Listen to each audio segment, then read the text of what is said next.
एक साथ कई धमाकों से दहला इजरायल, 3 बसों में हुए विस्फोट, पीएम नेतन्याहू ने बुलाई आपात बैठक।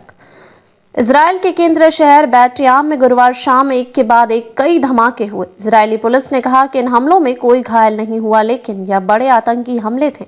पीएम नेतन्याहू ने विस्फोटों के बाद रक्षा मंत्री, सेना प्रमुख और शिन बेट और पुलिस आयुक्त से मुलाकात की। पुलिस ने एक बयान में कहा कि बैट याम में विभिन्न स्थानों पर हुए कई बसों में विस्फोट की जांच की जा रही है। हमलों में किसी के हताहत होने की सूचना नहीं। इजरायल के प्रधानमंत्री बेंजामिन नेतन्याहू ने गुरुवार को तेल अवीव के करीब बसों पर विस्फोटों के बाद वेस्ट बैंक में गहन ऑपरेशन करने के लिए सेना को निर्देश दिया, जिसे नेतन्याहू के कार्यालय ने बड़े पैमाने पर हमले का प्रयास बताया। किसी के हताहत होने की सूचना नहीं है। विस्फोट डिपो में बसों में हुए थे और वे खाली थीं। इजरायली पुलिस ने कहा कि तेल अवीव के बाहर 2 इजरायली उपनगरों में 3 बसों में विस्फोट हुए थे और 4 विस्फोटक उपकरण पाए गए थे। स्थानीय मीडिया ने बताया कि विस्फोटक डिपो में बसों में हुए थे और वे खाली थीं। बयान में कहा गया कि संदिग्धों की तलाश के लिए बड़े पैमाने पर पुलिस बल तैनात किया गया है। ये विस्फोट इजरायल में विनाशकारी बस विस्फोटों की याद दिलाते हैं, जो 2000 के दशक के फलस्तीनी विद्रोह के दौरान हुए थे। हालांकि ऐसे हमले का अब दुर्लभ है। पुलिस ने बयान में कहा कि पुलिस की बम निरोधक इकाइयां अतिरिक्त संदिग्ध वस्तुओं की तलाश कर रही हैं। हम जनता से क्षेत्रों से बचने और किसी भी संदिग्ध वस्तु के प्रति सतर्क रहने का आग्रह कर रहे हैं। विस्फोटक 2 अलग-अलग पार्किंग स्थलों में 2 बसों में हुए।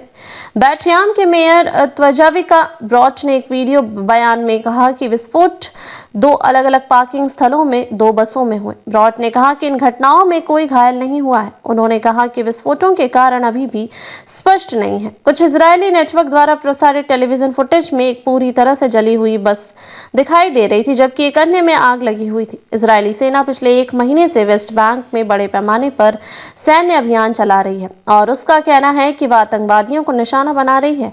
वेस्ट बैंक के शरणार्थी शिविरों में हजारों फलस्तीनियों को अपने घर छोड़ने के लिए मजबूर किया गया है, जबकि घरों और बुनियादी ढांचे को ध्वस्त कर दिया गया है। हमास इजरायल के बीच युद्ध विराम कायम।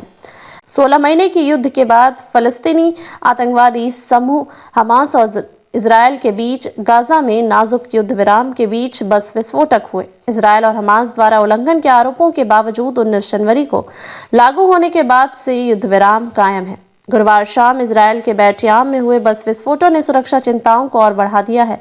भले ही इस हमले में कोई हताहत नहीं हुआ, लेकिन इजरायल के आंतरिक सुरक्षा तंत्र के लिए एक बड़ी चुनौती है। प्रधानमंत्री बेंजामिन नेतन्याहू ने तुरंत एक आपात बैठक बुलाई, जिसमें सेना प्रमुख, रक्षा मंत्री शिन बेट और पुलिस अधिकारियों ने भाग लिया। इन विस्फोटों की पृष्ठभूमि में वेस्ट बैंक और गाजा पट्टी में जारी संघर्ष को नजरअंदाज नहीं किया जा सकता।